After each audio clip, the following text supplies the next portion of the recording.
I completed the Gauntlet on a level 3, and so can you.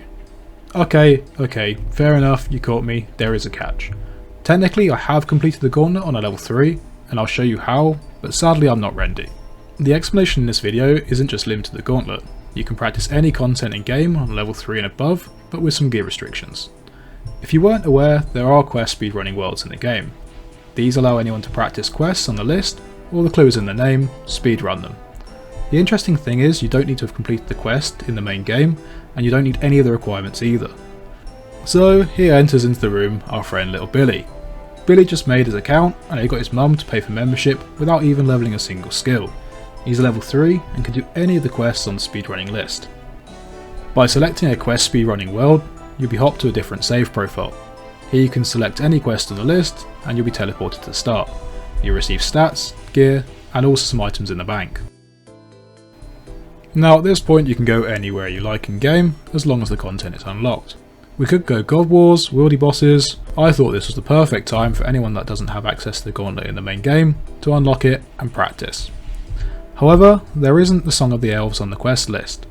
Well, thanks to my friend the Skald, which by the way makes fantastic Blender animation videos and also does commission work, he's also nominated for a Golden Gnome. He informed me that the new batch of quests added on the 22nd of March had Dragon Slayer 2, and with this quest, the profile you're given has completed Song of the Elves. Since the Gauntlet doesn't need any gear, it's the perfect chance to practice it with an account you're given with almost 99 stats. Before I explain to anyone who doesn't know what the Gauntlet is, or how to get there, I just want to let you know I'm in the process of making 3D RuneScape models of bosses, pets, and RuneScape characters. I'll be unemployed at the end of June, and I'm enjoying making content so much I'd love to do this full time. However, I'm nowhere near there yet. I have an engineering and CAD background and have a 3D printer already. Making and selling these models will greatly support the channel so I can carry on with what I'm truly passionate about, creating content for you guys and girls.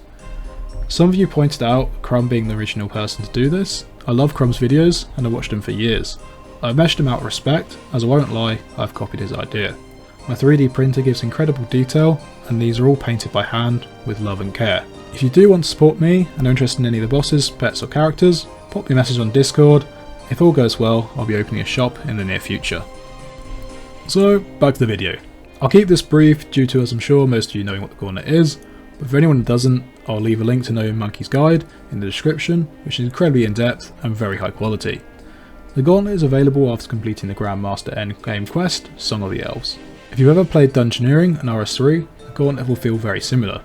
It's an instance that has a time limit where you collect resources to create armour and weapons to fight the main boss in the middle of the dungeon, the Hunllef. On completing a kill, you'll be teleported back to the waiting room and you'll be able to loot the chest for your reward. Per hour, the Gauntlet is currently around 3 to 4 mil, depending on how many completions you can do.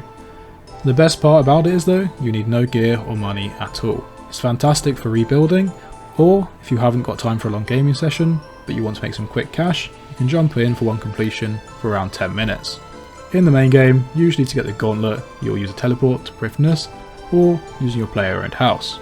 The slight problem with this account is we don't have a teleport seed, and it also only has 50 construction, so we can't move our house to Prifddinas. But we do have over level 90 construction items in our house, so go figure. At this point, I thought it was game over, until looking after the map I realised fairy rings. You can teleport to your house, use the fairy ring to Zora. Luckily we have a Drayman staff and the agility requirement to use the shortcut. Then, on the way, I thought it was a bit of effort to run up to the forest, so I was looking at the map, but then saw the charter ship. Perfect. We have 50k, so I jumped on the boat and bingo bongo, we're here. You can run to the Gauntlet entrance and after spamming through the chat, you can practice it at your heart's desire. Perfect for if you're overthinking of unlocking this content, but you weren't quite sure if you could do it or not. Now if this was a secret trick you didn't know about, that's definitely worth a sub. Talking of subscribing, I love making unique content like this and different secret or obscure ways to play the game. If you do want to see more of this content, then don't forget to subscribe to keep up to date with new releases. I hope this video has been helpful to anyone wanting to practice the Gauntlet before putting in the hours to unlock it on your account. However, if you're doing it already and have unlocked it, I hope this video was interesting and entertaining. Don't forget though, this isn't just limited to the Gauntlet, you can go to most places in game and maybe take a look for yourself and let me know in the comments what you're able to find. And on that note, I wish you good luck on your grinds and I'll see you in the next one.